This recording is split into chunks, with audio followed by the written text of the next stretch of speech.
멕시코의 암로 대통령은 트럼프도 주무를 정도로 권력이 막강한데요. 그 대통령이 최근 한국 특집 방송을 내보내라며 전 국민을 강제로 시청하게 했던 일이 있습니다. 이에 여론의 열화와 같은 성원을 보였고 급히 파견된 국회의원 보좌관이 있습니다. 그 여성이 한국에서 믿기지 않는 어떤 남자를 만나 인생이 바뀌었다고 하는데요. 어떤 사연인지 바로 들어보겠습니다. 안녕하세요. 저는 멕시코 국회의원 보좌관으로 일하고 있는 알리사입니다. 멕시코 암로 대통령이 최근 한국을 꼭 배워야 한다며 특별 방송까지 편성해 보도했는데요. 그 사건 때문에 한국까지 다녀오게 되었어요. 아무래도 제가 모시고 있는 국회의원님께서 이번에 방송을 타기도 했고 치안 문제 해결을 위해 직접 한국에 다녀오면 좋겠다고 하셨거든요. 제 소개를 잠시 드리자면 저는 경찰대학교를 졸업하고 치안 문제에 관심이 많아 이 일을 시작하게 되었어요. 그런데 제가 경찰대학교를 나온 건 전부 아빠 때문이에요. 저희 아버지는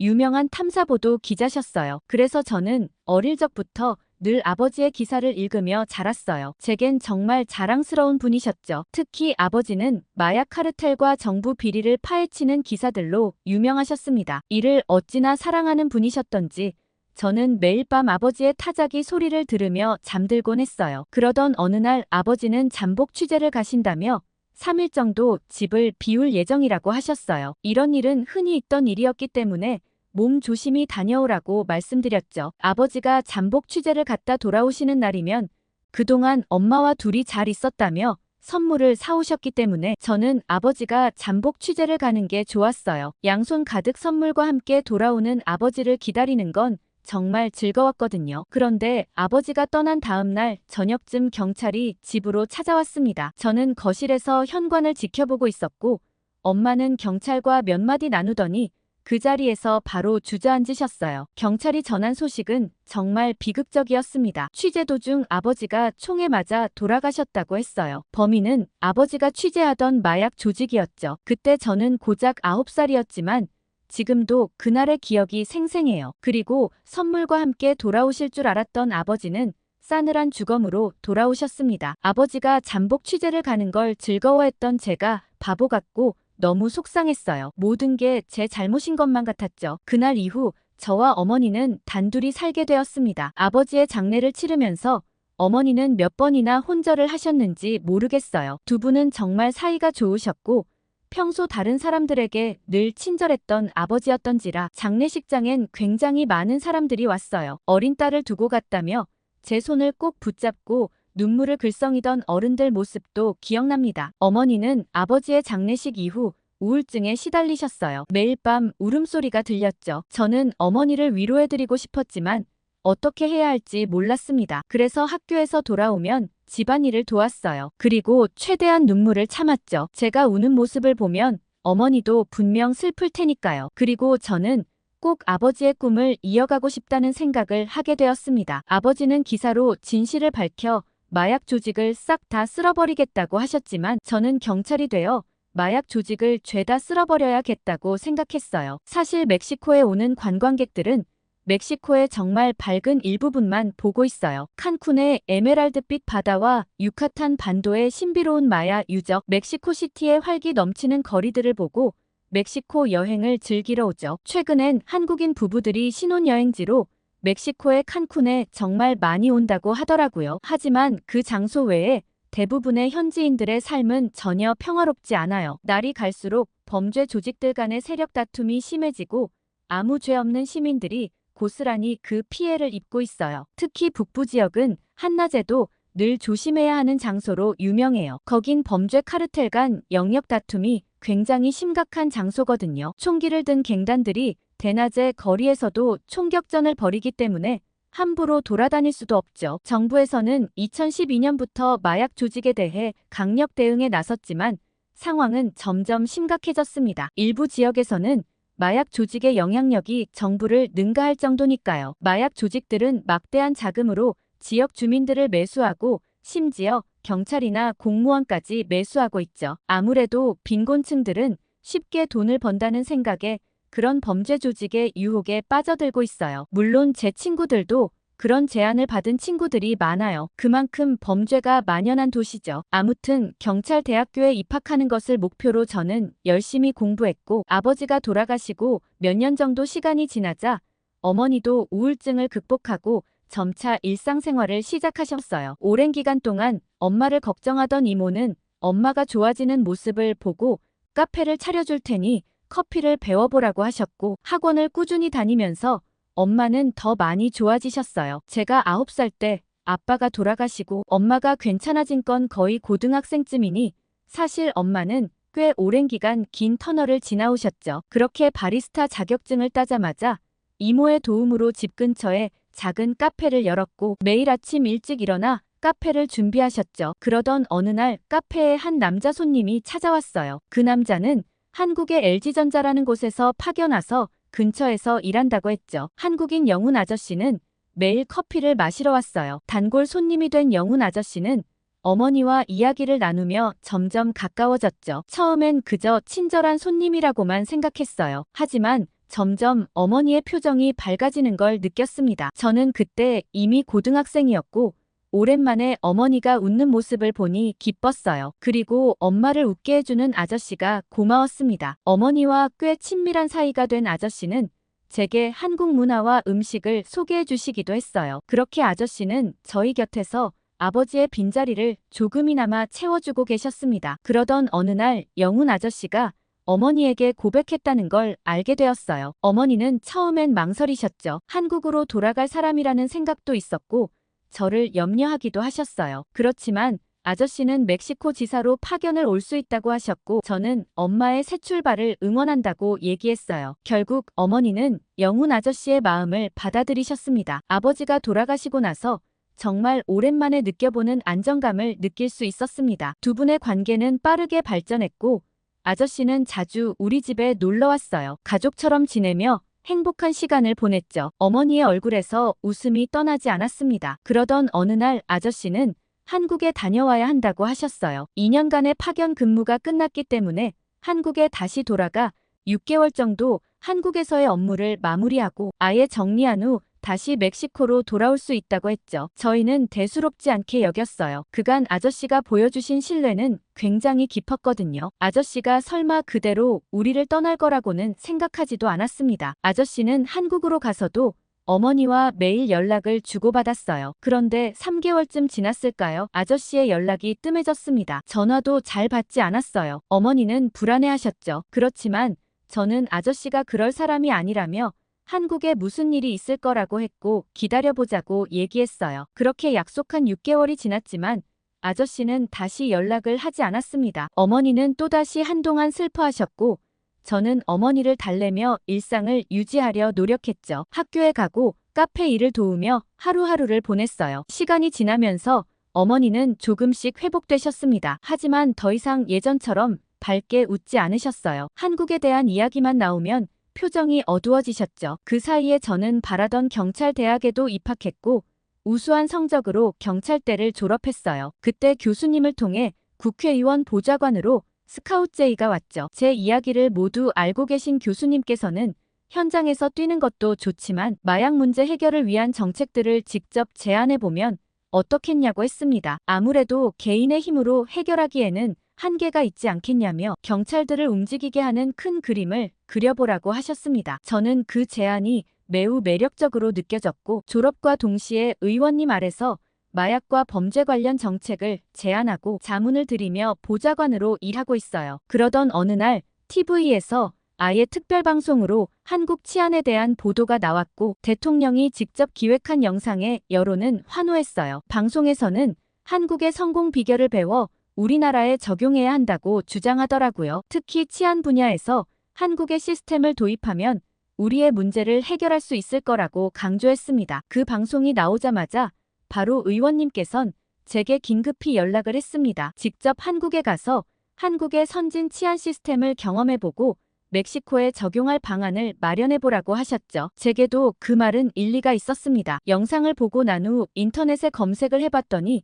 한국은 정말 놀라운 나라더라고요. 범죄율이 세계에서 가장 낮은 축에 속하고 특히 마약 문제는 거의 없다시피 했습니다. 게다가 경제 발전 속도도 놀라웠어요. 우리나라와 비슷한 처지에서 출발했지만 지금은 선진국 반열에 올랐다니 정말 대단했죠. 저는 즉시 한국행을 결심했고 한국 경찰에 협조 요청을 보냈습니다. 한국 경찰서에서 직접 현장 경험을 해보고 싶었죠. 그런데 문제는 따로 있었습니다. 바로 어머니를 설득해야 했거든요. 어머니에게 어떻게 말씀드려야 하나 한참을 고민했던 것 같아요. 당연히 처음에 제가 한국에 가야 한다고 말씀드리자 불같이 화를 내셨어요. 한국 사람들은 믿을 수 없다며 다른 보좌관이 가면 안 되냐고 얘기하셨어요. 저는 어머니를 설득하기 위해 노력했습니다. 이건 개인적인 감정으로 가는 게 아니라 일로 가는 거라고 강조했고 한국의 발전상과 낮은 범죄율에 대해 설명드렸어요. 며칠 동안 어머니와 이야기를 나눴고 결국 어머니는 마지못해 동의하셨어요. 하지만 한국 남자를 믿지 말고 조심하라는 말씀을 수없이 하셨죠. 그렇게 겨우 어머니를 설득하고 한국행 출장이 결정되었습니다. 출국 전날 의원님께서는 저를 부르셨고 이번 일이 얼마나 중요한지 다시 한번 강조하시더라고요. 멕시코의 미래가 달린 동시에 우리의 정책을 널리 알릴 수 있는 일이라고 하셨죠. 부담감도 컸지만 한편으로는 책임감도 느꼈습니다. 그렇게 잔뜩 긴장한 채로 한국행 비행기에 올랐습니다. 비행 시간이 너무 길어 비행기에서 내내 온몸을 비틀었던 것 같아요. 비행기에서 내리자마자 기지개를 쭉 켰죠. 그런데 인천공항에 도착했을 때 상상했던 것보다 훨씬 현대적이고 깨끗한 모습에 놀라웠어요. 공항에서 서울로 가는 길에 보이는 도시 풍경도 인상적이었죠. 고층 빌딩들이 즐비한 모습은 마치 영화의 한 장면 같았습니다. 저는 호텔에 짐을 풀고 바로 경찰서로 향했어요. 미리 연락을 취해 일일 체험을 해보기로 했거든요. 경찰서에 도착하자 김순경이라는 분이 반갑게 맞아주셨습니다. 김순경님은 친절하게 경찰서 내부를 안내해 주셨어요. 시설이 깨끗하고 정돈되어 있었죠. 특히 첨단 장비들이 눈에 띄었습니다. 사무실로 들어가니 경찰관들이 바쁘게 일하고 있었어요. 컴퓨터 모니터 앞에서 서류를 검토하거나 전화 통화를 하는 모습이 인상적이었죠. 김순경님은 특별히 CCTV 관제실을 보여주셨어요. 벽면 가득 모니터가 설치되어 있었고 그 앞에서 관제 요원들이 집중하고 있었죠. 실시간으로 도시 곳곳을 모니터링하며 이상 징후를 포착한다고 설명해 주셨어요. 그리고 정말 놀라웠던 건 디지털 증거 분석실이었어요. 그곳은 최신 컴퓨터와 각종 분석 장비들이 갖춰져 있었어요. 전문 요원들이 디지털 기기에서 증거를 추출하고 분석하는 과정을 간단히 시연해 주셨죠. 과학수사의 현장을 직접 볼 수 있어 흥미진진했습니다. 멕시코의 경찰서와는 확연히 다른 모습이었죠. 이런 환경에서 일하면 업무 효율성과 치안 서비스의 질이 높아질 수밖에 없겠다는 생각이 들었어요. 저녁 시간이 되어 순찰 체험이 시작되었습니다. 김순경님과 함께 순찰차에 탑승했어요. 차 안에는 최신 통신 장비들이 갖춰져 있었죠. 제가 정말 신기했던 건 차량 번호 자동 인식 장치였어요. 주행 중에도 주변 차량의 번호를 자동으로 인식해 데이터베이스와 대조해서 도난 차량이나 수배 차량을 즉시 식별할 수 있다고 하더라고요. 제가 신기해하자 너무 당연한 거라 민망하다며 김순경님이 어색하게 웃어 보였습니다. 그리고 저희는 바로 순찰을 시작했죠. 늦은 밤 주택가를 순찰하던 중이었어요. 갑자기 멀리서 누군가 고함치는 소리가 들렸고 김순경님은 즉시 그 방향으로 차를 몰았습니다. 현장에 도착해보니 중국 사람이 비틀거리며 걸어다니고 있었어요. 그 중국 남성은 술에 많이 취한 상태였습니다. 큰 소리로 누군가를 부르며 주변 집들의 초인종을 무작정 누르고 있었죠. 주민들이 불편해하는 기색이 역력했어요. 김순경님은 천천히 중국 남성에게 다가가서 먼저 부드러운 목소리로 남성에게 말을 걸었어요. 무슨 일이 있는지 물어보며 남성의 주의를 돌렸죠. 중국 남성은 술에 취해 제대로 된 대화가 어려웠지만 김순경님의 프로다운 대처에 점점 긴장하기 시작했어요. 그렇게 김순경님은 대화를 나누면서 상황을 파악했습니다. 중국 남성은 여자친구와 다툰 후 과하게 술을 마셨고 집을 찾지 못해 헤매고 있었던 거죠. 상황 파악이 끝나자 김순경님은 단호하지만 정중하게 이야기했어요. 주변 주민들에게 피해가 가고 있으니 집으로 돌아가야 한다고 말씀하셨죠. 남성이 반발할 때마다 차분하게 설득하는 모습이 인상적이었습니다. 직접 집에 데려다 주겠다고 얘기하며 즉시 김순경님은 남성의 신원 조회를 했고 중국인 불법 체류자로 보였습니다. 남성을 일단 차에 태우고 눈치채지 못하게 바로 경찰서로 연행해야 할 것 같다고 말했죠. 경찰서로 떠나기 전 김순경님은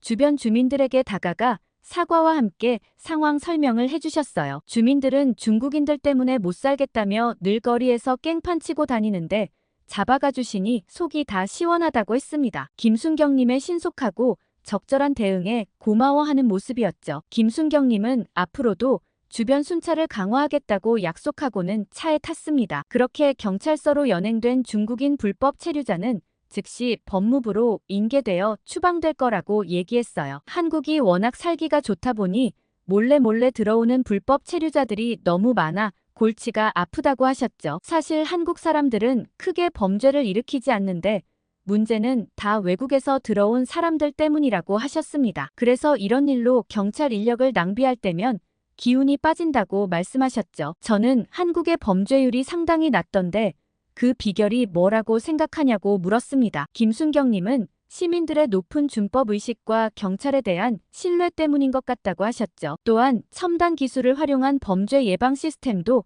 중요한 역할을 한다고 했어요. 그렇게 늦게까지 순찰을 마무리하고 호텔로 향했어요. 호텔로 돌아가는 길에 서울의 밤거리를 걸었습니다. 늦은 시간임에도 거리는 안전해 보였어요. 여성들이 편하게 걸어다니는 모습도 보였죠. 멕시코와는 사뭇 다른 광경이었습니다. 밤 11시가 넘은 시간이었지만 거리는 여전히 활기찼어요. 술에 취해 소란을 피우는 사람도 없고 위협적인 분위기도 느껴지지 않았습니다. 오히려 편안하고 평화로운 분위기였죠. 특히 눈에 띈 건 혼자 걸어가는 여성들이었어요. 핸드폰을 보며 걷기도 하고 이어폰을 끼고 음악을 들으며 느긋하게 걸어가는 모습이었죠. 멕시코였다면 상상도 할 수 없는 광경이에요. 거리 곳곳에 설치된 CCTV와 밝은 가로등이 안전하게 느껴졌고 24시간 편의점도 여기저기 보여 언제든 도움을 요청할 곳이 있다는 안도감도 들었어요. 이런 밤거리를 걸으며 한국의 치안 수준을 체감할 수 있었습니다. 시민들의 높은 준법 정신과 효과적인 치안 시스템이 만들어낸 결과겠죠. 멕시코도 언젠가 이렇게 되길 바라는 마음이 들었어요. 그렇게 호텔방에 도착해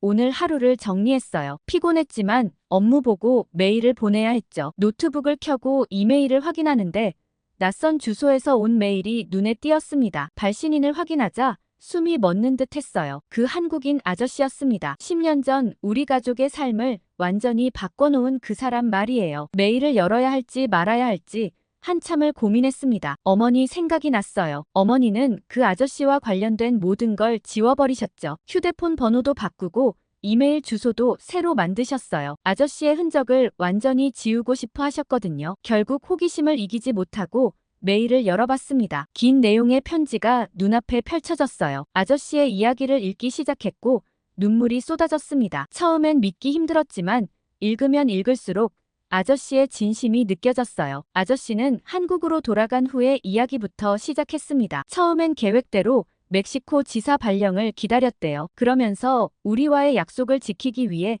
열심히 이주 준비를 했다고 해요. 그런데 뜻하지 않은 일이 생겼죠. 아저씨의 어머니께서 강하게 반대하신 겁니다. 아저씨의 어머니는 총각 아들이 아이 딸린 외국인과 결혼하는 걸 도저히 받아들일 수 없다고 하셨대요. 멕시코로 가는 걸 막으려고 온갖 방법을 동원하셨다고 합니다. 심지어 회사에 찾아가 아들의 해외 발령을 막아달라고 부탁하기까지 했대요. 하지만 아저씨는 포기하지 않고 어머니를 설득하기 위해 노력했대요. 우리와의 약속을 꼭 지키고 싶었다고 합니다. 사랑하는 사람을 위해 모든 걸 걸었다고 했죠. 그렇게 몇 달간의 설득 끝에 어머니의 마음이 조금씩 누그러지려는 순간 비극이 찾아왔습니다. 아저씨의 어머니가 갑작스러운 사고로 돌아가신 거예요. 아저씨는 그때 큰 충격에 빠졌다고 했어요. 어머니와의 마지막 대화가 멕시코행에 대한 다툼이었다는 게 너무나 후회되었고 죄책감에 시달렸대요. 어머니의 뜻을 거스르고 멕시코에 가려 했던 게 이런 비극을 불러온 게 아닐까 자책했다고 하더라고요. 그래서 더 이상 멕시코에 갈 수 없었대요. 우리와의 약속을 지키지 못하는 게 너무 미안했지만 어머니의 죽음 앞에서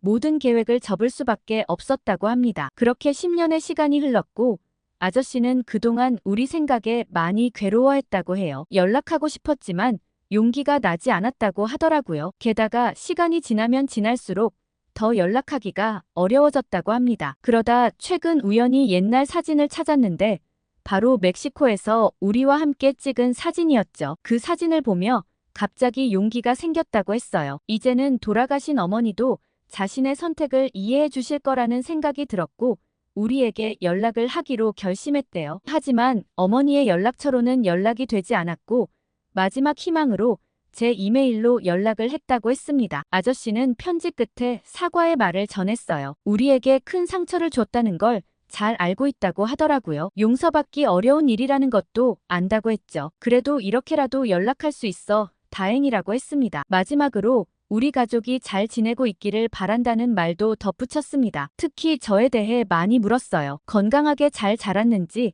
지금은 어떤 일을 하고 있는지 궁금하다고 했죠. 메일을 다 읽고 나니 복잡한 감정이 밀려왔어요. 처음엔 화가 났습니다. 이제 와서 무슨 연락이냐고 생각했죠. 하지만 동시에 아저씨의 사정을 듣고 보니 이해가 되기도 했어요. 아저씨가 우리를 버린 게 아니었다는 사실에 안도감도 들었습니다. 그동안 아저씨에 대해 나쁘게만 생각했는데 아저씨도 나름의 사정이 있었던 거죠. 어쩌면 우리 모두 상황의 피해자였는지도 모르겠어요. 한동안 멍하니 앉아 있었습니다. 이 메일을 어떻게 해야 할지 고민됐어요. 어머니께 알려드려야 할지 아니면 그냥 묻어두어야 할지 결정하기 어려웠거든요. 어머니가 상처받으실까봐 걱정되면서도 한편으로는 어머니도 진실을 알 권리가 있다는 생각도 들었어요. 결국 지금 당장은 아무 결정도 내리지 않기로 했습니다. 좀 더 시간을 두고 천천히 생각해 보기로 했어요. 일단은 업무 보고 메일부터 보내고 잠자리에 들기로 했죠. 하지만 그날 밤 잠을 이루기 어려웠어요. 아저씨의 편지 내용이 계속 머릿속을 맴돌았거든요. 다음날 아침 그래도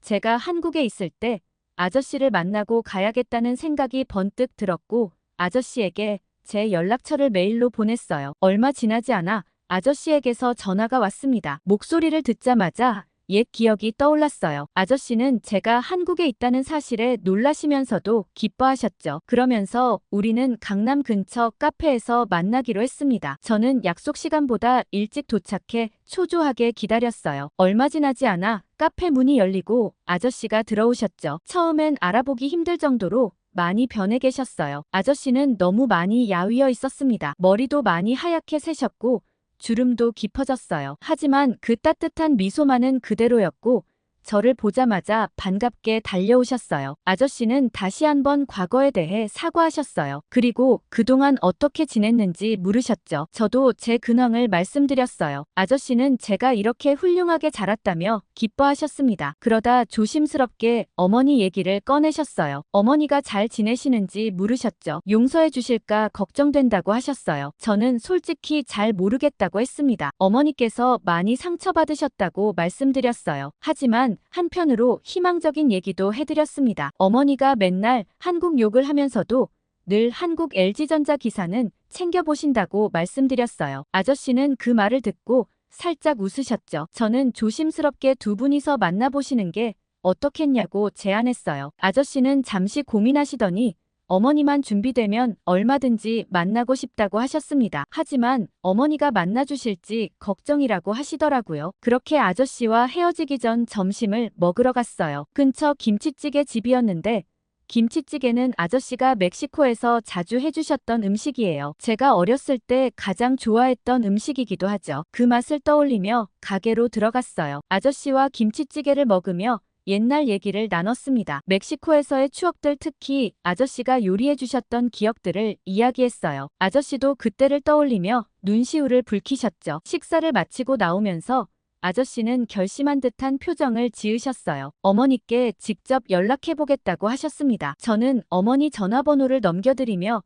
두 분이서 잘 얘기하셨으면 좋겠다고 얘기했죠. 헤어지기 전 아저씨는 제 손을 꼭 잡으셨어요. 이번에는 꼭 멕시코에서 다 같이 볼 수 있으면 좋겠다고 하셨습니다. 눈물을 글썽이시는 아저씨의 모습에 저도 마음이 복잡해졌어요. 아저씨와 헤어진 다음 범죄학 교수님을 만나러 대학교로 향했어요. 캠퍼스에 들어서자 밝고 활기찬 분위기에 놀랐습니다. 멕시코의 대학과는 사뭇 다른 풍경이었죠. 학생들은 여기저기 모여 열심히 공부하고 있었어요. 잔디밭에 앉아 토론하는 모습도 보였고 도서관으로 바쁘게 걸어가는 학생들도 많았습니다. 모두들 목표의식이 뚜렷해 보였어요. 건물에 들어가 보니 시설이 무척 깔끔했습니다. 최신식 강의실과 실험실이 눈에 띄었어요. 특히 전자동 출입 인식 시스템이 인상적이었죠. 학생증을 대면 자동으로 문이 열리고 출입 기록이 남는다고 해요. 편리하면서도 보안이 철저했습니다. 저는 곧장 교수님 연구실에 도착해 대화를 나눴어요. 교수님은 한국의 치안 상황에 대해 자세히 설명해 주셨습니다. 놀랍게도 한국의 낮은 범죄율은 단순히 경찰력 강화만으로 이뤄진 게 아니라고 하셨어요. 교수님 말씀으로는 한국 치안의 근간에는 교육에 대한 열망이 있다고 해요. 어릴 때부터 받는 체계적인 교육이 시민의식 향상으로 이어졌다는 거죠. 특히 부모 세대의 희생이 컸다고 하셨어요. 자녀 교육을 위해 자신을 희생하는 부모들의 모습이 인상적이었습니다. 또한 경제 발전도 중요한 요인이라고 하셨어요. 빈곤이 줄어들면서 자연스럽게 범죄율도 낮아졌다고 합니다. 일자리가 늘어나고 삶의 질이 높아지면서 범죄를 저지를 동기가 줄어든 거죠. 교수님은 멕시코의 상황에 대해서도 조언해 주셨어요. 단순히 경찰력을 강화하는 것만으로는 근본적인 해결이 어렵다고 하셨습니다. 한국처럼 교육부터 시작해 단계적인 개혁이 필요하다고 강조하셨어요. 특히 어린 시절부터의 시민 교육이 중요하다고 하셨습니다. 교수님과의 대화를 마치고 나오면서 멕시코에서는 가능할까 고민되었어요. 한국이기 때문에 가능한 건 아닐까 하는 생각이 들었죠. 그렇게 한국에서의 마지막 날 아저씨와 다시 만났어요. 아저씨는 어머니와 통화했다고 하시며 결심한 듯한 표정으로 말씀하셨습니다. 같이 멕시코에 갈 준비가 되었다고 하셨어요. 저는 놀랐지만 한편으로는 기뻤습니다. 그렇게 우리는 함께 멕시코행 비행기에 올랐어요. 긴 비행 시간 동안 아저씨와 옛날 얘기를 나눴습니다. 어렸을 적 추억들이 하나둘 떠올랐어요. 특히 아저씨가 가르쳐주신 공기놀이와 딱지치기 얘기를 하며 웃었죠. 그 덕분에 친구들 사이에서 인기가 많았다고 말씀드렸어요. 아저씨도 그때를 기억하시며 흐뭇해하셨습니다. 비행기에서 내려 집으로 향하는 내내 긴장되었어요. 막상 어머니가 어떤 반응을 보이실지 걱정됐거든요. 현관문을 열고 들어서자 어머니가 저를 반갑게 맞아주셨습니다. 그런데 어머니 뒤로 아저씨가 들어서시는 순간 어머니의 표정이 굳어졌어요. 잠시 정적이 흘렀죠. 그리고 어머니의 눈에서 눈물이 흘러내리기 시작했습니다. 어머니는 아저씨를 미워한다고 했지만 사실 그리워하고 있다는 걸 저는 알고 있었어요. 지난 세월 동안 어머니의 모습을 지켜봐왔거든요. 한국 얘기만 나와도 귀를 쫑긋 세우시던 모습을 기억하기 때문이죠. 아저씨는 조심스럽게 다가가 어머니의 손을 잡으셨어요. 그동안의 일들에 대해 사과하셨죠. 오랜 시간 설명을 하셨어요. 어머니는 말없이 들으셨습니다. 이야기를 마친 후 아저씨가 제안을 하셨어요. 한국에 가서 같이 새로운 시작을 하자고 말씀하시더라고요. 어머니는 잠시 생각에 잠기셨다가 고민해보겠다고 대답하셨습니다. 저는 적극적으로 찬성했어요. 한국의 안전한 환경에서 살면 좋겠다고 말씀드렸죠. 그러면서 제가 경험한 한국의 모습들을 열심히 설명했어요. 어머니는 긍정적으로 생각해보겠다고 하셨고 그날 밤 잠자리에 들면서 많은 생각이 들었어요. 우리 가족의 미래가 어떻게 될지 궁금했죠. 아마 멕시코에서보다는 훨씬 안전하고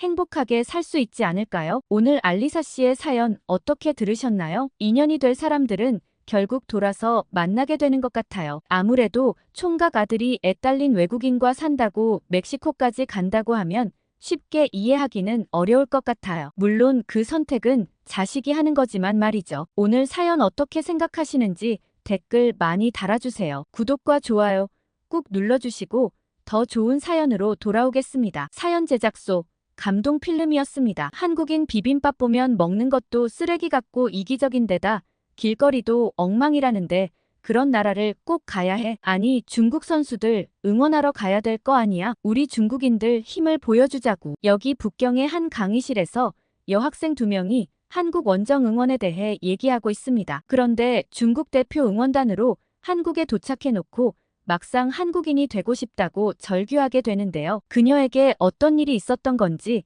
오늘의 사연을 들어보겠습니다. 안녕하세요. 저는 이번 한국 경기에 원정 응원을 왔었던 정상이라고 합니다. 저는 중국 북경대학교에서 자동차에 관해 연구를 하고 있는 대학생이에요. 제가 자동차를 연구하게 된 데에는 제 목숨이 위태로웠던 한 사건 때문인데요. 제가 어렸을 적에 차 사고가 크게 한번 난 적이 있었어요. 조금 더 빨리 가겠다고 추월하는 차량 하나 때문에 고속도로에서 사중 추돌이 났던 큰 사고로 하마터면 죽을 뻔했죠. 안타깝게도 그때 사고로 목숨을 잃으시거나 크게 다쳤던 분도 계세요. 그런데 천만다행으로 저희 가족은 부상이 크지 않았어요. 아버지는 그게 전부 다 저희 차 때문이라고 하셨어요. 저희 차는 스웨덴에서 만든 V회사의 차량이었거든요. 그 차량 자체가 원래 탑승자를 잘 보호해주는 걸로 유명했는데 직접 사고를 겪어보니 정말 다르긴 다르더라고요. 저는 그때부터 어린 나이였지만 자동차에 대해 관심을 가지기 시작했고 자연스레 자동차 연구를 해보고 싶다고 생각하게 되었어요. 그래서 대학에 와서도 자동차에 대해 연구하는 게 정말 잘 맞고 재밌었어요. 중국 최고의 북경대학교에 다니는 것도 나름 자부심이 있었죠. 그런데 어느 날 저와 같은 과에 다니는 친한 친구 왕쯔가 한국과 하는 축구 경기가 서울에서 열리는데 원정 응원을 가지 않겠냐고 제게 물어보더라고요. 여기서부턴 제가 한국에 가기 전 들었던 생각인데 지금은 완전히 달라졌다는 걸 감안하고 들어주세요. 그때 저는 한국엔 별로 가고 싶지 않았어요. 한국은 굉장히 가난한 나라에다 길거리에 노숙자와 구걸하는 사람들이 많다고 들었거든요. 중국 비리비리나 웨이보, 틱톡에서 보면 한국은 진짜 엉망이었어요. 비리비리나 웨이보가 뭔지 궁금하신 분들이 있으실 텐데 중국에선 중국이 직접 만든 커뮤니티를 사용해요. 다른 나라에서 쓰는 유튜브나 트위터, 인스타그램 그런 걸 사용하지 않아요. 한국은 자본도 없고 기술도 부족해서 미국에서 만든 그런 사이트를 사용하는 줄 알았죠. 중국 사람들은 영상을 올릴 땐 비리비리, 짧은 음악과 함께 영상을 올릴 땐 틱톡, 정보 수집은 주로 웨이보에서 하고 있어요. 근데 틱톡은 우리 중국이 만든 건데도 한국 사람들이 엄청 많이 사용한다고 들었어요. 그 얘기를 듣고 그땐 역시 중국이 좀 더 기술력에서 앞서 나가는구나 흐뭇해했어요. 아무튼 제가 알고 있는 한국을 떠올려 보면 아예 발도 들이고 싶질 않았죠. 왕쯔에게 그런 얘기를 했더니 저보고 직접 한국에 가서 보면 다를지도 모른다고 말도 안 되는 얘기를 하는 거예요. 일단 한번 가보고 판단하라고 하면서요. 저는 왕쯔가 무슨 소리를 하나 싶었죠. 제가 계속 의아해하자 왕쯔는 황급하게 주제를 돌리고는 중국이 한국에 지는 걸 볼 수 있겠냐며 우리라도 응원을 해야 하지 않겠냐고 했어요. 그 얘기를 들으니 그제서야 한국에 가는 걸 한번 생각해보게 되더라고요. 더럽고 가난한 한국엔 가고 싶지 않았지만 우리 중국 축구 국가대표팀을 생각해보면 한국에 지는 걸 보고만 있을 순 없다고 생각했죠. 진짜 이상하게 생각했던 게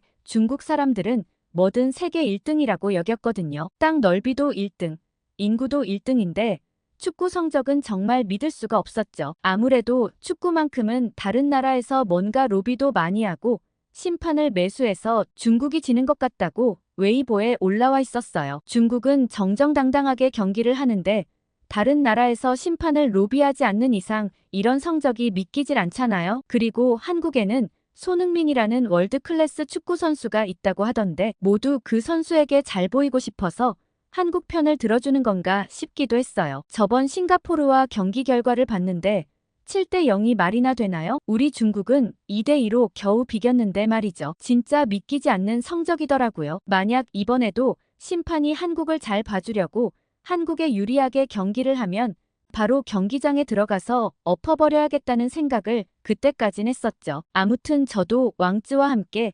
한국으로 원정 응원을 가기로 했습니다. 원정 응원단의 경비는 중국 축구 팬들이 후원해준 금액으로 공짜로 다녀올 수 있었어요. 사정상 시간이 안 되는 여유 있는 중국 축구 팬들이 어마어마하게 기부를 했죠. 그때까지는 자기 대신 열심히 응원하고 와달라며 잔뜩 기부한 동포들의 마음에 벅차오르더라고요. 그렇게 저희 응원단은 공항에 모였습니다. 다들 붉은 옷을 입고 3,000명가량의 사람들이 모였는데 가슴이 웅장하더라고요. 그때만 해도 역시 이게 대륙의 힘이지 싶은 생각이 들었습니다. 아니 그리고 한국이 중국을 좀 따라한다고 세뇌당했던 게 한국의 붉은 악마라는 게 있더라고요. 붉은 옷을 입고 2002년 월드컵 때 축구를 응원했다던데 이런 것까지 한국은 중국을 따라한다며 웨이보에 올라왔었죠. 따라할 게 없어서 색깔까지 따라한다는 말들이 많았습니다. 붉은색은 중국을 상징하는 색깔이라면서요. 아무튼 그렇게 저희는 비행기를 타고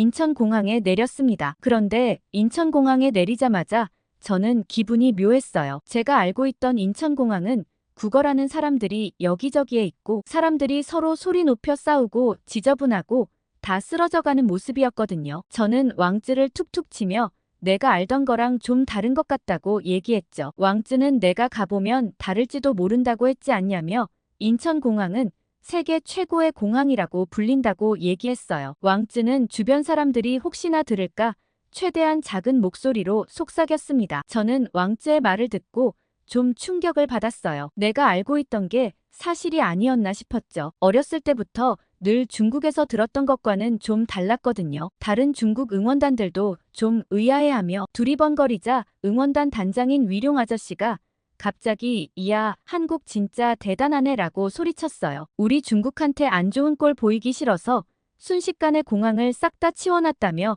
평소엔 엉망인데 부끄러운지 그새 정리를 다 했다며 얘기하셨습니다. 위룡 아저씨의 말을 듣고 다들 그럼 그렇지 하며 이제야 마음을 놓는 분위기더라고요. 그런데 저는 이상하게 왕쯔의 말이 계속 머릿속에서 맴돌았어요. 한국 인천공항이 세계 최고의 공항이라는 말이 정말 사실일까 싶었죠. 그렇게 저희는 응원단 전용 버스를 타게 되었고 바로 차이나타운으로 향했습니다. 한국에 와서는 한국 사람들을 위해서 단 1원도 쓰지 않겠다는 각오였죠. 모두 차이나타운의 중국 사람들이 운영하는 숙소에서 자고 먹고 다시 중국으로 돌아갈 생각이었습니다. 차이나타운의 숙소에 도착해 짐을 풀고 나서 위룡 아저씨는 저희에게 각자 지도를 하나씩 주었습니다. 거기엔 중국인들이 운영하는 가게들이 쭉 적혀 있었죠. 자유시간엔 중국인들이 운영하는 가게를 이용하라는 거였습니다. 내일 저녁 경기가 있으니 그 전까진 자유롭게 시간을 보내고 저녁에 다시 만나자고 하셨죠. 왕쯔는 얼른 나가자며 제 손을 이끌었어요. 저는 왕쯔가 가려는 방향을 보고 당황하고 말았습니다. 거긴 차이나타운 바깥이었거든요. 차이나타운 밖에서 왕쯔가 제게 꺼낸 말에 저는 좀 충격을 받았습니다. 우리가 그동안 중국 정부에 검열된 정보만 받아서 그렇지 사실 한국은 엄청난 강대국이라고 말이죠. 아까 인천공항 보지 않았냐고 했어요. 저는 왕쯔의 말을 듣고 머리를 망치로 맞은 듯 띵했어요. 그러면서 한국 인터넷을 연결해 유튜브와 인스타그램에서 한국의 다양한 모습을 영상으로 보여주었습니다. 저는 왕쯔의 말을 듣고 혼란스러웠어요. 그래서 이것도 한국에서 다 꾸며낸 사진이나 영상이면 어떡하냐고 했죠. 그러자 왕쯔가 직접 한번 경험해보면 되지라고 얘기하며 저를 이끌었습니다. 그렇게 저는 왕쯔와 함께 지하철역에 도착했어요. 그런데 저는 갑자기 화장실에 가고 싶었고 좀 당황하고 말았어요. 아까 숙소에서 미리 해결하고 나올 걸 왕쯔가 서두르는 바람에 못 가고 나온 게 너무 후회가 되더라고요. 솔직히 바깥에서 화장실 가는 건 저도 가끔 괴로울 때가 있거든요. 바깥 화장실은 칸막이도 없고 휴지가 없을 때도 많았죠. 게다가 지저분한 화장실에 가끔 속이 안 좋을 때도 있었어요. 근데 심지어 한국에 와서 바깥에 있는 화장실을 사용해야 하다니 여간 당혹스러운 게 아니었습니다. 처음엔 참아볼까 싶기도 했지만 언제 다시 숙소로 돌아올지도 모르고 어쩔 수 없이 화장실에 가야겠다고 생각했죠. 왕쯔에게 나 큰일 났다고 화장실에 가야겠다고 했어요. 왕쯔는 지하철역에 화장실이 있다며 같이 화장실로 향했습니다. 저는 화장실에 도착해서 감탄하고 말았어요. 급했던 것도 있고 화장실을 한번 쭉 둘러봤죠. 이게 공중화장실이 맞다고 정말 깨끗한 모습에 믿기지 않더라고요. 그러곤 아차하고 다시 볼일을 보러 들어갔는데 칸칸이 막혀서 개인적인 공간을 보호해주는 것도 놀라웠는데 휴지도 넉넉하게 들어있었어요. 더 놀라운 점은 이렇게 많은 사람들이 사용하는 공간이 너무 깨끗하다는 것이었어요. 중국에선 솔직히 상상도 할 수 없거든요. 중국 사람으로 다른 건 그래도 괜찮은데 화장실 쓰는 건 저도 어떻게 좋게 말할 수가 없을 지경이죠. 그런데 도대체 한국은 어떤 나라길래 다 함께 쓰는 화장실이 이 정도로 깔끔할 수 있는지 놀라웠습니다. 어쩌면 정말 왕쯔가 했던 말이 맞는 걸지도 모른다는 생각을 했어요. 왕쯔는 이제야 자기 말이 좀 믿기냐고 했죠. 저는 그럼 제가 알고 있는 게 어디까지가 진짜고 가짜인지 혼란스럽더라고요. 그리고 도대체 왕쯔는 어떻게 이 모든 걸 다 알고 있는지 궁금했어요. 왕쯔는 웃으며 일단 가면서 얘기하자고 했습니다. 지하철에 들어서서는 깔끔함은 물론이고 정말 질서를 잘 지키는 한국 사람들을 보면서 또 한 번 감탄할 수밖에 없었습니다. 왕쯔는 한국 사람들은 엄청 예의가 바르고 질서를 잘 지키는 사람들이라고, 그래서 아까 공중화장실도 그렇게 깨끗했던 거고 지하철에서도 다들 줄 서서 기다리는 거라고 얘기해줬죠. 저는 지하철 내부로 들어선 후 한국 사람들의 모습을 보고 또 한 번 경악하고야 말았습니다. 지하철은 정말 쥐죽은 듯 조용했어요. 저는 혹시 여기서 얘기하면 경찰에 잡혀가는 거냐고 물어봤죠. 왕쯔는 빵 터지며 큰 소리로 웃는데 저는 혹시나 얘가 잡혀가거나 벌금을 낼까봐 왕쯔의 입을 얼른 틀어막았습니다. 그러자 왕쯔는 전혀 걱정 안 해도 된다고, 서로 방해가 될까봐 최대한 조용히 가는 거라고 얘기했어요. 저는 이건 중국이랑 달라도 너무 다르잖아 라고 말할 수밖에 없었죠. 중국에선 어딜 가나 하고 싶은 말은 다 해야 하는 게 맞는 거라고 배웠거든요. 그런데 그것도 때와 장소를 지켜야 하고 서로 그런 것을 지킬 때 평화로울 수 있다는 걸 한국 지하철에서 처음 배우게 되었습니다. 이렇게 조용히 이동할 수 있다는 게 정말 편하고 놀라웠어요. 그리고 왕쯔는 그제서야 자기 얘기를 시작했습니다. 왕쯔 아버지는 국가 장학생으로 미국에서 공부를 하고 온 적이 있다고 하셨어요. 미국에 처음 갔을 땐 중국을 위해 한 몸 바쳐야겠다며 굳은 각오를 하고 갔는데 정작 중국의 현실을 깨닫고 한동안 방황하셨다고 했어요. 꼭 저처럼 이때까지 알고 있었던 중국의 모습과 막상 해외에서 바라본 중국의 모습은 그 격차가 어마어마했기 때문이죠. 그래서 공부가 끝나면 다시 중국으로 돌아가지 않고 다른 곳에서 살아야 하는 걸까 생각한 적도 있다고 하셨죠. 그런데 왕쯔의 아버지는 국가 장학금을 받고 공부했기 때문에 중국으로 돌아가지 않으면 그간의 학비와 생활비를 모두 반납해야 했어요. 게다가 그땐 이미 왕쯔가 막 태어났었고 이대로 중국에 돌아가면 고위 관료로 안정적인 직업을 가지고 편하게 일할 수 있었기 때문에 중국을 떠난다는 건 모든 걸 포기한다는 뜻이었죠. 그렇게 여러 이유로 차마 중국을 떠날 생각을 못하셨다고 했습니다. 그때 왕쯔 아버지가 다짐했던 건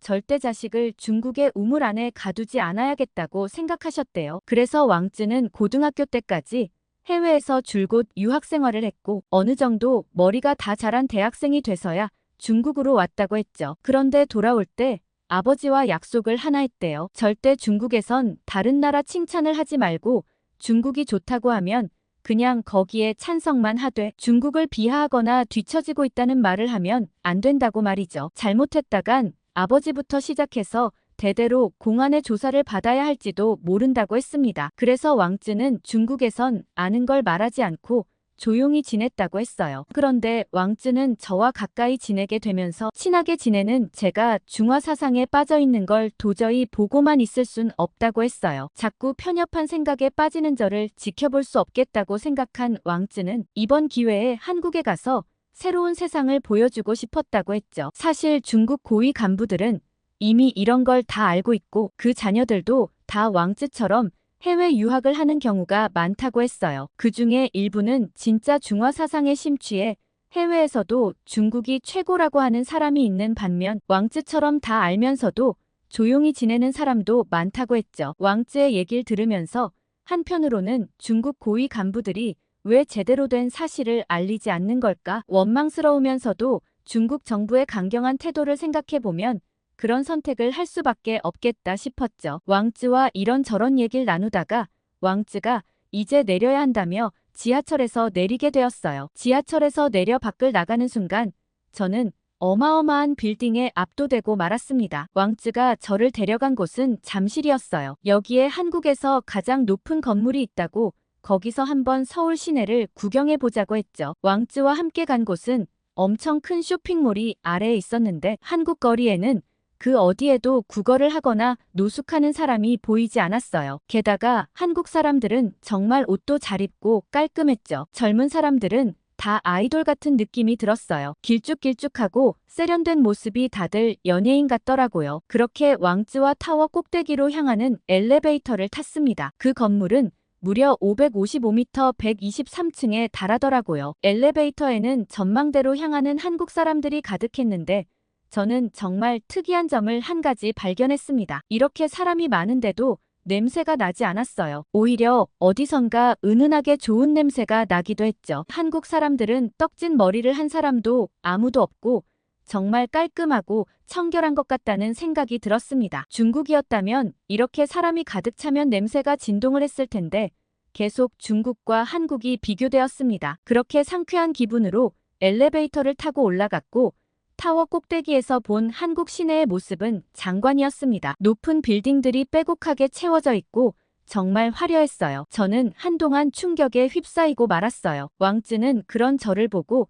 이게 진짜 한국의 모습이라고 얘기했죠. 저보고 이제 새로운 세상을 만났으니 좀 다르게 중국을 봐야 한다고 했어요. 그렇게 저는 그 이전과는 전혀 새로운 생각을 가지게 되었고 왕쯔와 다시 숙소로 돌아가게 되었습니다. 그런데 저는 숙소로 돌아가다 한국 학생을 보고 두 눈이 휘둥그레졌습니다. 그때 폐지를 줍는 할머니로 보이시는 분이 큰 리어카를 끌고 가고 있었고 끈이 제대로 묶여있지 않았던 건지 쌓아놓았던 폐지가 우르르 바닥으로 흩어졌어요. 일부는 바람에 날려 도로로 날아가기도 했죠. 그러나 정말 놀라웠던 건 고등학생으로 보이는 여학생들이 할머니의 리어카에서 쏟아진 폐지를 막 주워주는 거예요. 그런데 도로 위의 종이 때문에 혹시나 사고가 나면 어쩌나 싶었어요. 학생들이 도로 위에 종이를 주우려는데 차마 위험할까 머뭇거리고 있었습니다. 그때였어요. 한 차량이 비상 깜빡이를 켜고 천천히 정차했어요. 그리고는 차에서 내려 종이를 줍기 시작했고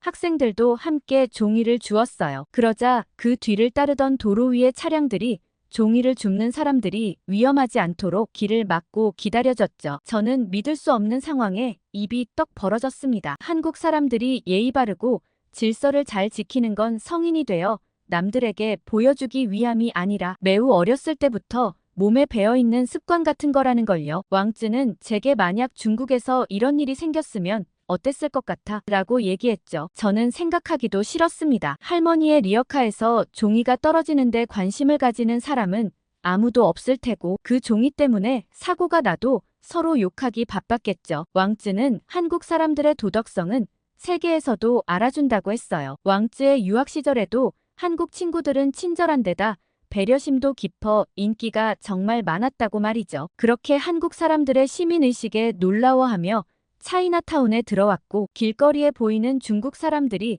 좀 부끄러워지기 시작했어요. 방금 보고 왔던 게 아니더라도 제가 보고 온 한국의 진짜 모습은 어딜 가나 질서정연했거든요. 사람들은 교통질서도 매우 잘 지키는 데다가 마구잡이로 무단횡단을 하는 사람들도 보이지 않았어요. 혹시나 사람이 지나가는 것 같으면 운전자는 속도를 줄여 보행자를 보호했어요. 중국은 뭐든 자기가 먼저여야 해서 무단횡단을 일삼기도 하고 운전을 할 땐 보행자 신경 쓰지 않고 자기 갈 길 가기 바쁘죠. 그래서 정말 무질서한 도로의 모습을 보는 건 일상이었어요. 아마 제가 어릴 때 사고를 당했던 것도 그렇게 막무가내인 중국 사람들의 특징 때문이었겠죠. 그렇게 숙소로 돌아와 침대에 누워 저는 오늘 제게 일어났던 일들을 하나하나 떠올려 보았습니다. 그리고 유튜브에 한번 들어가 봤죠. 중국에서는 접속되지 않는 사이트였지만 한국 와이파이를 이용했을 땐 아무런 제재 없이 들어갈 수 있었습니다. 저는 영어로 한국과 중국에 대해 검색했고 수많은 영상들을 보기 시작했어요. 영상을 보고 나서 정말 저는 기가 막혔습니다. 중국은 서서히 침몰하는 배였던 거죠. 유튜브나 틱톡 대신 중국에서 만든 사이트를 이용했던 건 오로지 검열을 위해서였어요. 저처럼 순진한 중국 사람들을 세뇌하기 위해서였죠. 그걸 저는 중국의 기술력이 뛰어나서 그렇다고 생각했다니 제 스스로가 한심할 지경이었습니다. 그리고 오히려 심판을 매수하거나 피파에 압력을 가하는 건 중국이었습니다. 한국 선수는 손흥민 선수 말고도 월드클래스 선수들이 굉장히 많더라고요. 그리고 특히 손흥민 선수에 대한 세계 언론의 반응은 놀라웠습니다. 정말 친절하고 예의 바르다는 호평이 자자했어요. 저는 내일 응원해서 이렇게 유명한 월드클래스 선수의 경기를 직접 볼 수 있다니 가슴이 설레기 시작했습니다. 제가 또 하나 충격적이었던 건 바로 역사 왜곡이었어요. 중국은 한국의 역사를 뺏기 위해 동북 공정은 물론 한복까지 중국 거라고 속여왔더라고요. 저는 이제껏 한푸가 중국 복식인 줄 알았는데 오랜 역사가 있는 한국 복식을 중국 거라고 속여서 학생들에게 가르치고 있었던 거죠. 그 역사도 허술하기 짝이 없어 조금만 해외 사이트를 검색해보면 금세 알 수 있었습니다. 그런데 제가 봤을 때 더 나쁜 사람은 따로 있었어요. 중국의 SNS 스타들이었죠. 그 사람들 중에는 이미 한국에 다녀오고 한국에 대해 잘 알고 있는 사람들도 있었는데 이런 한국의 모습을 보면서도 한국 욕만 해댔어요. 당연히 그렇게 하는 게 돈이 되기 때문에 거짓 정보를 퍼뜨리고 있었던 거죠. 최근에 한국에 가서 중국 전통 복식을 입고 경복궁을 걸어다니겠다고 했던 한 중국 남성이 있어요. 그 사람은 한국에서 꽤 인기를 끌었다고 알고 있는데 별안간 중국으로 돌아와서 한국에 대해 욕하는 영상을 막 올리기 시작했죠. 그 영상으로 인기를 끌더니 심지어 그 사람들을 추종하는 사람들까지 생겼어요. 그런데 정작 한국 공항에 도착해서 이를 알게 된 한국인들이 분노하자 자기 의도는 그게 아니었다는 말도 안 되는 영상을 올리고는 잠적했습니다. 저는 같은 중국인도 믿을 수 없다고 생각하며 중국에 돌아가서도 더 이상 우물 안에 갇히면 안 되겠다고 다짐했어요. 그렇게 다음날 저희는 상암 월드컵 경기장으로 이동했습니다. 평소였다면 아무렇지 않게 여겼겠지만 버스에서 마구 떠드는 중국 사람들이 좀 부끄러웠어요. 이럴 때 한국 사람들이었다면 정말 조용히 갔을 텐데 싶은 생각이 들었죠. 그렇게 경기는 시작되었고 중국 사람들의 야유는 도가 지나쳤습니다. 손흥민 선수는 상대팀 선수이긴 했지만 어쨌든 그 선수를 존중해주는 것도 경기를 관람하는 사람들의 예의일 텐데 저희 중국 응원단은 물불 가리지 않고 손흥민 선수를 마구 야유했어요. 그런 반면 한국 응원단은 정말 특이했습니다. 모두들 정말 목 놓아라 열정적으로 응원하면서도 중국 선수들에 대해 맹목적으로 비난하는 모습을 볼 수 없었어요. 그러다 손흥민 선수가 중국 관객들을 향해 3과 0을 내보였죠. 그 모습을 보고 분노하는 사람들도 많았지만 저는 오히려 더 부끄러웠습니다. 어제 알아본 바로는 정말 점잖은 선수라 절대 이런 행동을 했던 일이 없었거든요. 그런데 그런 손흥민 선수가 이렇게 도발을 할 정도였다면 저희 중국 응원단의 행동이 도가 지나쳤던 거죠. 저는 말 못할 부끄러움을 느끼며 슬쩍 자리를 나와 화장실로 향했습니다. 그 자리에 앉아서 같이 야유하는 사람이 되고 싶지 않았죠. 부끄러움을 느끼며 벤치에 앉아 있는데 역시나 질서 있게 화장실에 줄을 서는 한국 사람들이 보였어요. 그리곤 제가 한국 사람이면 좋겠다는 생각까지 들게 됐죠. 왕쯔는 한동안 돌아오지 않는 제가 걱정스러운지 따라 나왔고 무슨 일이냐고 물어봤습니다. 저는 도저히 저기 못 앉아 있겠다고 이젠 한국 사람이 되고 싶은 마음까지 든다고 했어요. 왕쯔는 자기도 해외에서 있다가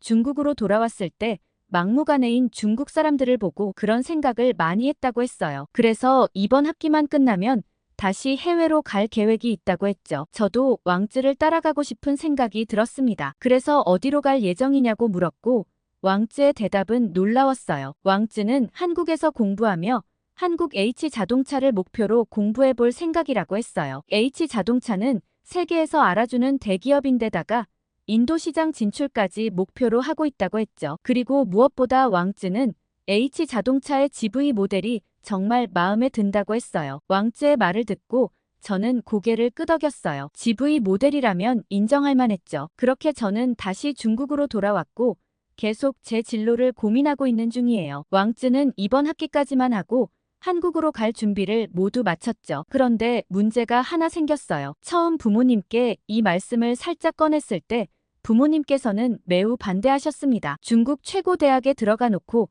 갑자기 한국으로 유학을 간다니 이해할 수 없다고 하셨죠. 처음엔 한국이고 뭐고 무조건 중국에 있어야 한다고 하셨지만 제가 하도 강경하게 나오자 일단 대학교만 중국에서 마치고 그 뒤엔 다 제 마음대로 해도 좋다고 하셨어요. 그렇게 저는 중국에서 계속 생활하게 되었지만 앞으론 좀 더 객관적인 시선으로 중국과 세상을 바라볼 예정이에요. 그간 한국에 대해 오해하고 살았던 세월이 아깝기도 하고 이런 부끄러운 행동을 하는 중국 사람들 때문에 한국에게 미안하기도 해요. 그리고 저는 제게 새로운 세상을 열어준 왕쯔가 정말 고마울 따름이죠. 왕쯔가 한국으로 가고 나서도 계속 왕쯔로부터 제대로 된 뉴스를 받아볼 예정이에요. 그리고 저희 부모님도 충격을 많이 받으시겠지만 하나하나 제가 알게 된 것들을 알려드리려고요. 그러다 보면 제가 한국에 가는 것도 오히려 찬성하실 날이 오겠죠. 앞으로 갈 길이 멀지만 차근차근 노력해 보려고 해요. 오늘 중국인 정상 씨의 사연 어떠셨어요? 저는 처음 내용만 듣고는 바로 메일을 꺼버리려고 했는데